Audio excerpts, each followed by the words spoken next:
ActionSA has also revealed an 18-member cabinet. Should it be elected into power, the party has also briefed the media on its candidate list. And Newzroom Afrika's Zineco attended that briefing and joins us now live. Zineco, what did ActionSA have to say? Ask me medical questions.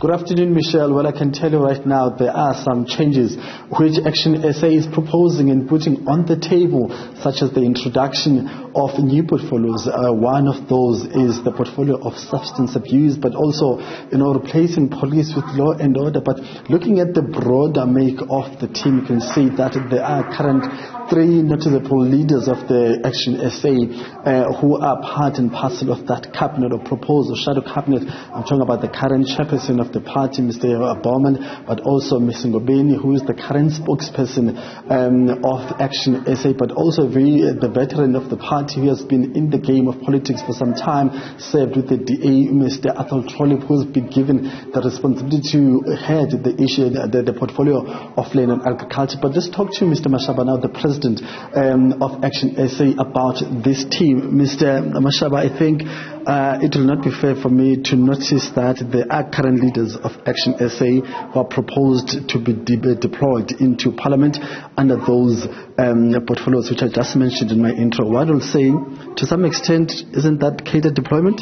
Well, how can it be catered deployment when you actually have appointed people on the basis of merit? Just to really give you an example, I had a pleasure and privilege to work with Michael Buurman as my chief of staff over 3 years when I was the executive mayor of the city of Johannesburg. As a chief of staff, he played a key role. If you look at the budget of the city of Johannesburg, in the 3 years, we managed to save over 2 billion rands of money that actually went from luxuries and went into infrastructure development, like traveling, newspaper subscriptions, and so forth. Michael had an opportunity to move that. When we took over the city of Johannesburg, infrastructure spend was sitting at 51%. When I left in 2019, infrastructure spend had moved to 72%. So there's someone who really had the hands-on kind of experience. Now you take someone like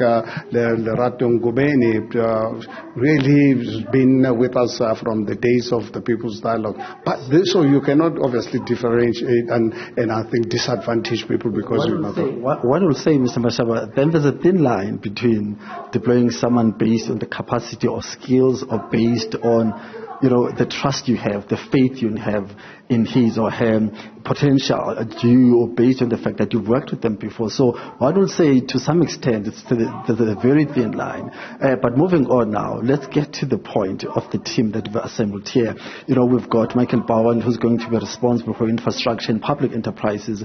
I mean, what is the party's stance on what's happening with SAA right now? Minister Godin has served in that portfolio for some time, deciding to call it quits after the elections. What's your attitude as ActionSA towards those problems which have been prevalent for some time now in our country? Let me obviously be honest with you. South Africa does not need to really have an airline. So if given an opportunity to really be in government, SOEs like SA Airways, I can tell you, will pay someone to take over just to really retain the brand. But we will invest in our road infrastructure, we'll invest in schools, we'll invest in the building of hospitals, to capacitate ESCOM to ensure that South Africans have got electricity. But we don't need an airline. What do we need an airline for? So this is just to really give a sense of where our priorities should be as a country. Let's talk international relations. We've got Solim Weng, a well-known public commentator, especially in the media space, heading international relations. What was the rationale behind that, looking at, but also can you give us a comment on ActionSA's attitude towards South Africa's case with in the ICJ towards Israel and Palestine? Well, I think South Africa at the moment, as we've maintained as ActionSA, our house is burning. No normal human being will ever leave his house or her house burning with the family's lives at risk, and you go out and help a neighbor's house burning. So right now, as ActionSA, our preference and our focus is going to be putting out the fires. 86 people are being murdered in our country every single day. Every 11 minutes, a woman is raped in this country. We've got drug cartels using South Africa as a playground, destroying our youth and disrupting our families in the process. So no normal human being will go out and go and put out the fires the next door when your own family is. So in a nutshell, you don't support SA's action in terms of taking on Israel at the ICJ? We sympathize with the people in the Middle East, in Sudan and in the Congo and other parts of the world. We sympathize with them. But I'm saying to you, our house is burning. Our youth are destroyed by drugs. 86 people are being murdered. Our lives as South Africans are at risk. So now do you think, am I going to go and help other people outside when my own people are being, and my own family is being killed?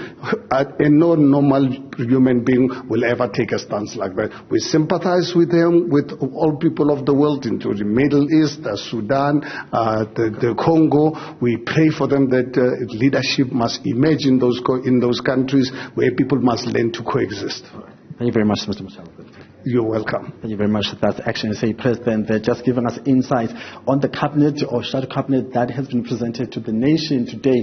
As I said, there are some noticeable faces whom we've seen in the media space have joined ActionSA, have raised their hand and say they are ready to serve the party in Parliament. So we'll speak to some of them in the next hour or so. But for now, we speak to you, Michelle. Newzroom Afrika, live to stay in Johannesburg. Thanks very much indeed for that update.